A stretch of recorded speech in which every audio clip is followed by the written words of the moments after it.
Hello friends, तो आज का हमारा टॉपिक है principles and uses of epidemiology. Okay. तो एपिडाइमियोलॉजी को हम आयुर्वेद में जनपदोध्वंस कहते हैं, जो हमने फर्स्ट पार्ट में कवर कर लिया है। आयुर्वेद के अनुसार जनपदोध्वंस के बारे में मैंने पार्ट 1 में आपको बताया हुआ है। ओके। तो नेक्स्ट हम यहाँ पर मॉडर्न देखते हैं। सबसे पहले हम देखते हैं प्रिंसिपल्स ऑफ एपिडाइमियोलॉजी। तो अब इसके जो प्रिंसिपल्स होते हैं, इसके 5 प्रिंसिपल होते हैं, जैसे कि स्टडी ऑफ डिसीज़ डिस्ट्रीब्यूशन। सबसे पहले जो डिसीज़ है वो डिस्ट्रीब्यूट कैसे हो रही है, मतलब किस फ्रीक्वेंसी से वो डिसीज़ डिस्ट्रीब्यूट हो रही है, उसका पैटर्न क्या है, उसके ट्रेंड्स क्या हैं। ये सारी चीज़ें हम देखते हैं कि पॉपुलेशन में वो किस तरीके से डिस्ट्रीब्यूट हो रही है। ओके। नेक्स्ट है इसका determinants of health and disease. अब डिटर्मिनेंट्स देखेंगे कि जो भी वो डिसीज़ है वो कितनी रिस्केबल है, मतलब उससे कितना रिस्क हो रहा है, कि बायोलॉजिकली, बिहेवियरली और इन्वामेंटली। इसका मतलब होता है कि वो डिसीज़ की वजह से लोग किस किस हद तक इफ़ेक्ट हो रहे हैं, उनका बिहेवियर कितना इफ़ेक्ट हो रहा है, और वो इन्वायरमेंट को कितना डैमेज कर रही है। तो ये सारी चीज़ें determinants of health and disease में देखते हैं। पॉपुलेशन में देखते हैं, पॉपुलेशन फोकस में हम देखते हैं फोकसेस ऑन ग्रुप्स और पॉपुलेशंस। मतलब इसमें हम ग्रुप्स पे फोकस करते हैं, एक इंडिविजुअल पर्सन पे फोकस नहीं करते हैं। एक ग्रुप ऑफ पीपल पे हम फोकस करते हैं और फिर उसके बारे में, उस डिसीज़ के बारे में जानते हैं। Caution and association determines casual relationships and association between exposure, smoking and outcomes, lung cancer. अब जैसे अगर हम उस डिसीज़ को रोक सकते हैं तो उसके प्रति हम एक कॉशन ले सकते हैं, जैसे कि स्मोकिंग करने से लंग कैंसर होता है, तो स्मोकिंग नहीं करेंगे तो लंग कैंसर नहीं होगा, ये उसका कॉशन है। ओके। फिर application to public health translate findings into actionable strategies to prevent, control और मैनेज डिसीज़। अब जो भी हमने इसके बारे में समझा, जो भी हमने इसको फाइंड किया, इसको हम एक्शन में कन्वर्ट करेंगे। मतलब कुछ कुछ ऐसे कैंपेन्स लगाएंगे या लोगों को एजुकेट करेंगे, जिसकी वजह से ये जो डिसीज़ है वो प्रिवेंट हो और ये कंट्रोल में आ जाए डिसीज़। ओके। तो ये इसके 5 प्रिंसिपल होते हैं एपिडाइमियोलॉजी के। Uses of epidemiology. अब यूजेस में हम यहाँ पर 8 टॉपिक्स देखेंगे। सबसे पहला है डिसीज़ सर्विलेंस। सबसे पहले हम डिसीज़ को मॉनिटर करेंगे कि किस वजह से वो डिसीज़ हो रही है, उसके ट्रेंड, उसके पैटर्न्स, ये सारी चीज़ें देखेंगे। Disease prevention, designing primarily vaccination. अब डिसीज़ को प्रिवेंट करना है, मतलब रोकना है, तो उसके लिए वैक्सीनेशन लाएंगे, तो जिसकी वजह से वो डिसीज़ रुक जाएगी। वैक्सीन लगा देंगे तो वो डिसीज़ फैलेगी ही नहीं जल्दी जल्दी। Okay. Secondary early detection and tertiary rehabilitation prevention strategies. तो सेकेंडरी में अर्ली डिटेक्शन का मतलब होता है कि फर्स्ट स्टेज में ही हम डिसीज़ पता कर लेंगे, वो उसको आगे क्रॉनिक नहीं होने देंगे। ओके। पहली स्टेज जो आएगी उसमें ही हम पर्सन के अंदर डिसीज़ पता कर लेंगे और उसको ट्रीटमेंट दे देंगे तो वो जल्दी से ठीक हो जाएगा। और टर्शरी होती है रिहेबिलिटेशन। रिहेबिलिटेशन का मतलब होता है कि वो डिसीज़ वापस ना आए। रिहेबिलिटेशन मतलब एक बार जब वो डिसीज़ अगर किसी पर्सन की ठीक हो गई है तो अब उसको वापस से वो डिसीज़ ना हो। ओके। तो इसमें आता है डिसीज़ प्रिवेंशन में ये तीनों चीज़ें आती हैं। फिर आती है policy formulation, providing data to guide health policies, resource allocation and programme planning. अब जो गवर्नमेंट है वो ऐसी पॉलिसीज़ बनाएंगी, ऐसे प्रोग्राम प्लान करेंगी जिससे कि जो लोग हैं वो एजुकेट हों और वो बच सकें इस डिसीज़ से। फिर नेक्स्ट है health programme evaluation, assessing the effectiveness of health interventions, programmes and treatments. इसमें भी वही है कि प्रोग्राम्स बनाएंगे और ट्रीटमेंट करेंगे लोगों का। Understanding disease dynamics, studying the natural history of disease from onset to progression and outcomes. मतलब एक जो डिसीज़ फैली हुई है ना, उसके बारे में पढ़ेंगे कि हिस्ट्री में भी ऐसी कोई डिसीज़ आई थी क्या, उसको कैसे बचे थे उससे, ये सारी चीज़ें। Understanding disease dynamics. फिर identifying risk factors, determining environmental, behavioural and genetic factors contributing to disease. अब इस डिसीज़ से क्या रिस्क हो रहे हैं उसको आइडेंटिफाई करेंगे, कि जैसे वो एनवायरनमेंट को क्या नुकसान पहुंचा सकती है, लोगों के बिहेवियर को क्या नुकसान पर कर सकती है, या उसकी वजह से कोई जीन्स या जेनेटिक डिसऑर्डर तो नहीं हो रहा है, या तो जीन्स इफेक्ट तो नहीं हो रहा है, या उसकी वजह से कोई जेनेटिक फैक्टर तो नहीं इफेक्ट हो रहा है। तो ये सारी चीज़ें हम आइडेंटिफाइंग रिस्क फैक्टर्स में पढ़ेंगे। ओके। फिर गाइडिंग रिसर्च, डायरेक्टिंग क्लिनिकल और laboratory research based on population based finding. अब क्या करेंगे, हम रिसर्च करेंगे उस पर, क्लिनिकल और लेबोरेटरी रिसर्च करेंगे। मतलब जो भी हम देखते हैं ब्लड कलेक्शन के थ्रू, अगर हम उसको लेबोरेटरी से रिसर्च कर सकते हैं उस डिसीज़ पर, तो ये सारी चीज़ें करेंगे। Okay. Responding to epidemics and pandemics, investigating the causes and patterns of outbreaks, example कोविड-19, टू इम्प्लीमेंट कंट्रोल मेजर्स। अब हम उसके कॉजेज़ देखेंगे कि वो किसकी वजह से हो रहा है, वायरस की वजह से हो रहा है, बैक्टीरिया की वजह से हो रहा है, मतलब उसके कॉज़ देखेंगे। फिर उसका पैटर्न देखेंगे कि वो किस पैटर्न में फैल रहा है लोगों में। और जैसे कि कोविड-19 हुआ था, कोविड-19 जो फैला हुआ था, तो उसके कॉज़, रूट कॉज़, ये सारी चीज़ें देखी गई थी, जिसकी वजह से उसको हम कंट्रोल कर सकें, उस डिसीज़ को। ओके। नेक्स्ट टॉपिक हम देखते हैं dynamics of disease transmission. Disease transmission refers to the mechanism by which an infectious agent move from one host to another or from the environment to the susceptible individual. इसका मतलब है disease transmission, मतलब disease जो है वो transmit कैसे हो रही है, एक पर्सन से दूसरे पर्सन तक फैल कैसे रही है, इसमें वही आता है. ओके, तो understanding these dynamics is critical for controlling and preventing the spread of disease. अगर हम इसका डायनेमिक्स देख लें, इसका पैटर्न देख लें कि भाई ऐसे ऐसे डिसीज़ फैल रही है, तो हम उसको कंट्रोल कर सकते हैं और प्रिवेंट कर सकते हैं. ओके, तो इसमें की पॉइंट्स क्या होते हैं, की कंपोनेंट्स ऑफ डिसीज़ ट्रांसमिशन. इसमें 3 चीज़ें होती हैं, एजेंट, होस्ट और एनवायरनमेंट. तो एजेंट में आता है द पैथोजन और organism that cause the disease, मतलब जो ऐसा पैथोजन और ऐसा ऑर्गेनिज्म जो डिसीज़ कॉज कर रहा है, जिसकी वजह से डिसीज़ हो रही है, जैसे कि बैक्टीरिया, वायरस, फंजाई और पैरासाइट.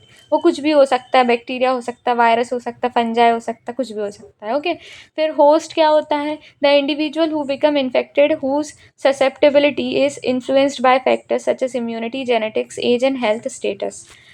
होस्ट वो इंडिविजुअल होता है जिसको ये बीमारी हो रही है. ओके, तो ये बीमारी हो रही है, जो इन्फेक्ट हुआ है वो होस्ट है. ओके, तो उसमें भी अगर हम होस्ट के बारे में देखें तो हमें उसकी इम्यूनिटी देखनी चाहिए, उसकी जेनेटिक्स देखने चाहिए, उसकी एज देखनी चाहिए और उसका हेल्थ स्टेटस देखना चाहिए, क्योंकि इन सब पर ही डिपेंड करता है कि वो कितनी जल्दी ठीक होएगा. अगर होस्ट की इम्यूनिटी अच्छी है तो वो जल्दी ठीक हो जाएगा. उसके जेनेटिकल डिसऑर्डर की वजह से उसको वो बीमारी हो रही है, तो वो हर किसी को नहीं होएगी, क्योंकि वो उसकी जेनेटिक डिसऑर्डर है, वो सबका जेनेटिक डिसऑर्डर नहीं है. ओके, उसकी एज क्या है, अगर वो एज में ज़्यादा एज का है, मतलब अगर वो बूढ़ा है तो फिर उसको टाइम लगेगा, क्योंकि उसकी इम्यूनिटी कम है, इसलिए उसको टाइम लगेगा ठीक होने में. लेकिन अगर वो एडल्ट है, मतलब युवावस्था में है, तो वो जल्दी ठीक होगा, क्योंकि उसकी इम्यूनिटी अभी बहुत ज़्यादा हार्ड इम्यूनिटी है उसके पास. फिर उसके बाद हेल्थ स्टेटस, उसका हेल्थ स्टेटस क्या है कि पहले से उसको कोई बीमारी तो नहीं है, डायबिटीज़ वगैरह तो नहीं है. अगर वो नॉर्मल हेल्दी पर्सन है तो वो जल्दी से ठीक हो जाएगा, ऐसा. फिर उसके बाद environment, external factors that facilitate or inhibit the survival, growth and transmission of infectious agent such as sanitization, climate and population density. external factors में 3 चीज़ें आती हैं. सैनिटाइजेशन मतलब साफ़ सफाई कैसी है वहाँ की, जिस एरिया में वो पर्सन रह रहे हैं. ओके, उसका क्लाइमेट मतलब अगर जैसे कोई cough and cold related disease फैली हुई है, अब वहाँ की क्लाइमेटिक कंडीशन अगर हम देखें तो वहाँ पे कोल्ड क्लाइमेट चलता है, तो फिर तो प्रॉब्लम होगी जल्दी ठीक होने में. लेकिन हाँ, वही अगर हम देखेंगे कि वहाँ हॉट क्लाइमेट है, गर्मी पड़ती रहती है, तो जल्दी से ठीक हो जाएंगे, तो ये क्लाइमेट कंडीशन में आता है. पॉपुलेशन डेंसिटी क्या है वहाँ की, पॉपुलेशन डेंसिटी से हम ये समझ सकते हैं कि कितने लोग रहते हैं उस जगह पे, पर्टिकुलर जगह पे. अगर ज़्यादा लोग रहेंगे तो ज़्यादा लोग बीमार पड़ेंगे, कम लोग रहेंगे तो कम लोग बीमार पड़ेंगे और जल्दी जल्दी इन्फेक्ट नहीं होंगे और जल्दी से ठीक हो जाएंगे सारे. ओके, फिर मोड ऑफ ट्रांसमिशन. अब ये ट्रांसमिशन होता कैसे है. ओके, मोड ऑफ ट्रांसमिशन में हम देखेंगे 3 टॉपिक्स. सबसे पहले डायरेक्ट ट्रांसमिशन, दूसरा इनडायरेक्ट ट्रांसमिशन और तीसरा है वर्टिकल ट्रांसमिशन. तो डायरेक्ट ट्रांसमिशन 2 तरीके से होता है, कॉन्टैक्ट ट्रांसमिशन और ड्रॉपलेट ट्रांसमिशन. कॉन्टैक्ट ट्रांसमिशन ऐसे हो सकता है टचिंग, किसिंग, सेक्सुअल कॉन्टैक्ट, तो इसमें आते हैं कॉन्टैक्ट ट्रांसमिशन में. ओके, ड्रॉपलेट ट्रांसमिशन में आता है रेस्पिरेटरी ड्रॉपलेट्स, किसी ने छींक दिया, खांस दिया, तो उसकी वजह से जो भी ड्रॉपलेट्स निकले तो उसकी वजह से ट्रांसमिशन हो रहा है, जैसे कि इन्फ्लुएंजा और कोविड-19 में इसी तरीके से ट्रांसमिशन हो रहा था. ओके, इनडायरेक्ट ट्रांसमिशन कैसे होता है, airborne transmission, pathogen suspended in the air over long distance. मतलब जो एयरबोर्न ट्रांसमिशन का मतलब होता है कि एयर में जो भी पैथोजेंस थे ना वो रह गए, जैसे किसी ने छींक दिया तो वो एयर में रह गए, वो जो भी बैक्टीरिया थे, वायरस थे, तो एयर की वजह से ट्रांसमिशन हो गया, जैसे कि ट्यूबरक्लोसिस में होता है, मीजल्स में होता है. ओके, वेक्टर बॉर्न ट्रांसमिशन में क्या होता है, carried by vectors like mosquitoes, जैसे कि मलेरिया, डेंगू, जैसे कि हमने देखा है मलेरिया एनोफिलिस मॉस्किटो से होता है, तो इसमें वेक्टर बॉर्न ट्रांसमिशन होता है. फिर नेक्स्ट होता है fomite transmission, contaminated objects like doorknob और यूटेंसिल्स. तो जो नोरोवायरस होता है वो कंटेमिनेटेड ऑब्जेक्ट्स के थ्रू स्प्रेड होता है.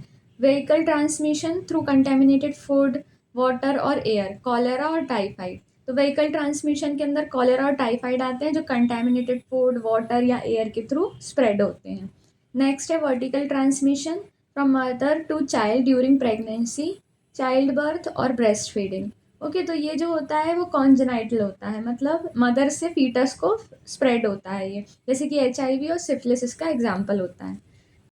नेक्स्ट टॉपिक हम स्टार्ट करते हैं, फैक्टर्स इन्फ्लुएंसिंग ट्रांसमिशन। ओके, इसमें 3 टॉपिक्स आते हैं, infectious agent characteristics, host factors, environmental factors. Infectious agent characteristics में आता है वायरुलेंस, मतलब जो भी पैथोजन है वो कितना वायरुलेंट है, मतलब एंटीबायोटिक्स और इन सारी चीज़ों से वो मर रहा है या नहीं मर रहा है। नेक्स्ट है कि इन्फेक्टिविटी, मतलब वो एक पर्सन से दूसरे पर्सन स्प्रेड हो रहा है, इन्फेक्शियस है, नॉन इन्फेक्शियस है, कैसा है। Okay, ability to survive outside the host, मतलब जब वो होस्ट ऑर्गेनिज्म के अंदर रहता है वो पैथोजन, तब तो वो सर्वाइव कर रहा है, मतलब तब वो जिंदा है। लेकिन होस्ट ऑर्गेनिज्म के बाहर वो लिविंग है या नहीं है, उस पर भी डिपेंड करता है कि ट्रांसमिशन किस तरीके से होगा, मतलब किस पैटर्न में ट्रांसमिशन होगा उस डिसीज़ का।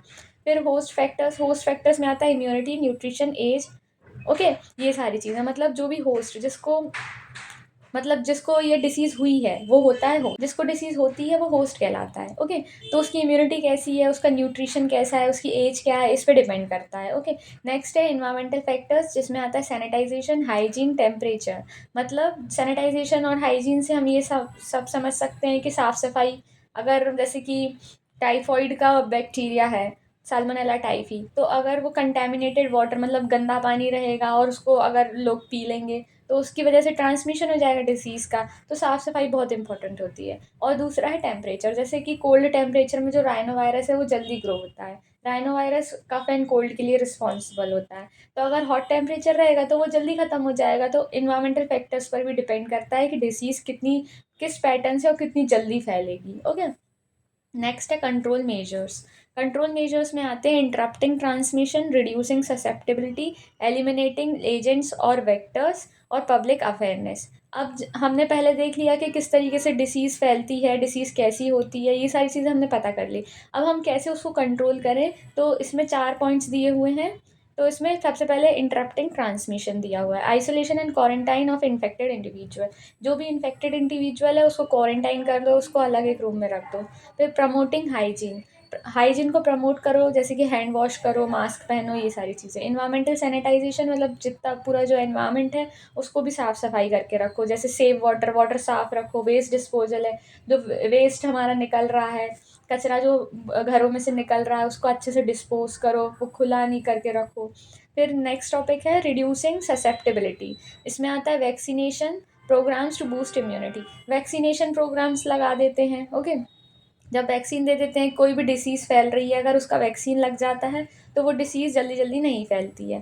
फिर nutritional support to enhance resistance, और न्यूट्रिशनल सपोर्ट्स प्रोवाइड कर देते हैं, मतलब हमारे आयुर्वेद में जैसे कि इम्यूनिटी बूस्टर जो ड्रग्स होती हैं वो सारी चीज़ें प्रोवाइड कर देते हैं, जिससे कि जो पर्सन है उसकी इम्यूनिटी बूस्ट हो जाएगी और उसकी वजह से वो जो भी डिसीज़ है उसके अगेंस्ट लड़ सकेगा।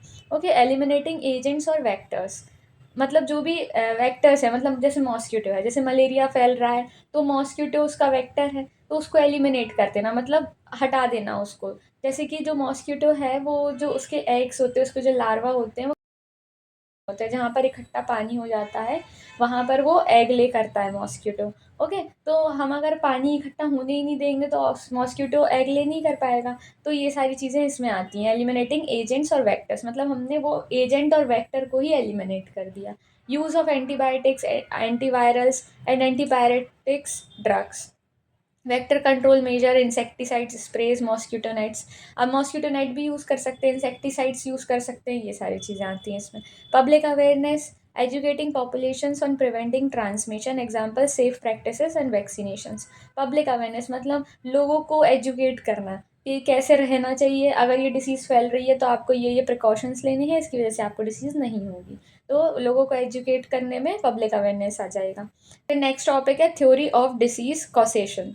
इसमें आता है एपिडेमियोलॉजिकल ट्रायड। इसमें ट्रायड रहते हैं, मतलब इसमें 3 चीज़ों की बात की जाएगी, जैसे कि ये 3 ट्रायड होते हैं, एजेंट, होस्ट और एनवायरनमेंट। ओके, तो epidemiological triad is a model that explains the causation of disease by considering interaction between the three major component. सबसे पहला होता है agent, the biological, physical, chemical और other factors that cause disease. Agent वो होता है जो डिसीज़ को कॉज करता है, जिसकी वजह से डिसीज़ होती है, जैसे कि bacteria, virus, toxins, radiations and allergens. फिर होस्ट क्या होता है, जिसको डिसीज़ हो रही है, जिस पर्सन को डिसीज़ हो रही है उसको होस्ट कहते हैं। The organism usually a human और एनिमल। अगर कोई ह्यूमन रिलेटेड डिसीज़ है तो ह्यूमन रहेगा उसका होस्ट, और एनिमल को डिसीज़ हो रही है तो एनिमल होस्ट रहेगा। That can harbour the disease causing agent. Okay, host factors include genetics, susceptibility, immunity, age, gender, nutrition and behaviour. अब होस्ट का जो इम्यूनिटी है, जेंडर है, एज है, इन सब पे डिपेंड करता है कि वो डिसीज़ कितनी जल्दी ठीक होगी। ओके, फिर नेक्स्ट है environment. External factors that influence interaction between the agent and the host. अब कैसा एनवायरनमेंट है, अगर जैसे कि बहुत गंदा एनवायरनमेंट है, कहीं का एयर पोल्यूशन हो रही है, वेस्ट डिस्पोजल अच्छे से नहीं हो रहा है, और मतलब सारी गंदगी मची है, तो उसमें क्या होता है कि जो भी एजेंट है और होस्ट के बीच में इंटरेक्शन चल रही होगा। जैसे कि अगर कंटेमिनेटेड वाटर बहुत ज़्यादा इकट्ठा हो चुका है तो वहाँ पे मॉस्किटो एग ले कर देंगे और वहाँ से और भी मॉस्किटोज ग्रो करेंगे, जिसकी वजह से एजेंट और होस्ट का इंटरेक्शन हो जाएगा। ठीक है, तो ये एजेंट और होस्ट का इंटरेक्शन जो होता है वो इन्वायरमेंट पे डिपेंड करता है। Examples include climate, sanitisation, pollution, socio economic condition and cultural practices.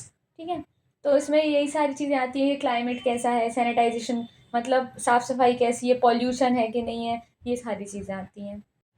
Natural history of disease में हम पढ़ेंगे कि वो जो डिसीज़ है वो किस किस स्टेज में होती है। जैसे कि सबसे पहले होता है प्री पैथोजेनेसिस फेज, मतलब अभी वो जब वो डिसीज़ नहीं फैली है, the period before the onset of the disease, मतलब अभी जब वो डिसीज़ नहीं फैली है, ये उस टाइम पीरियड का रहता है। Okay, interaction of agent, host and environment occurs leading to risk factors. इसमें हम ये पता करते हैं कि अगर एजेंट, होस्ट और एनवायरनमेंट तीनों फेवरेबल कंडीशन में आ जाएंगे तो वो रिस्क हो सकता है। जैसे कि हेपेटाइटिस बी वायरस का एक्सपोजर। ठीक है, अगर हेपेटाइटिस बी वायरस का एक्सपोजर हो जाएगा तो इन्फेक्शन फैल जाएगा। ओके, फिर नेक्स्ट स्टेज होती है pathogenesis phase, begins with the initial interaction between the agent host leading to disease development. अब इसमें क्या होता है कि डिसीज डेवलप हो गई, मतलब जो एजेंट, होस्ट और एनवायरमेंट है तीनों फेवरेबल कंडीशन में आ गए और उसकी वजह से डिसीज डेवलप हो गई। This phase is divided into three parts, incubation, prodromal prodromal period और क्लिनिकल स्टेज। अब इंक्यूबेशन में क्या होता है, no visible symptoms, the agent multiplies in the host. मतलब जो एजेंट है वो होस्ट की बॉडी में चला गया है और अभी कोई सिम्टम नहीं दिख रहा, उसको इंक्यूबेशन कहते हैं। प्रोड्रोमल में आता है अर्ली नॉन स्पेसिफिक सिम्टम्स में अपीयर, मतलब पूर्व रूप दिखते हैं, मतलब पहले पहले के सिम्टम्स दिखते हैं थोड़े थोड़े से। और क्लिनिकल स्टेज होती है जिसमें कि पूरे के पूरे सिम्टम्स दिखने लगते हैं। फिर आउटकम्स में क्या आता है, रिकवरी, या तो वो पर्सन रिकवर हो जाएगा जिस जिस और फिर उसकी जो हेल्थ है वो रीस्टोर हो जाएगी। क्रॉनिसिटी हो जाएगी, मतलब डिसीज़ बिकम लॉन्ग टर्म, या तो वो क्रॉनिक डिसीज़ होगी तो वो बहुत टाइम तक चलती रहेगी, फिर वो मुश्किल से ठीक होगी। फिर उसके बाद आता है डिसेबिलिटी, या तो परमानेंट इम्पेयरमेंट दे जाएगी, जैसे कोई ऐसी डिसीज़ हो गई जिसकी वजह से उसका कोई ऑर्गन ही खराब हो गया।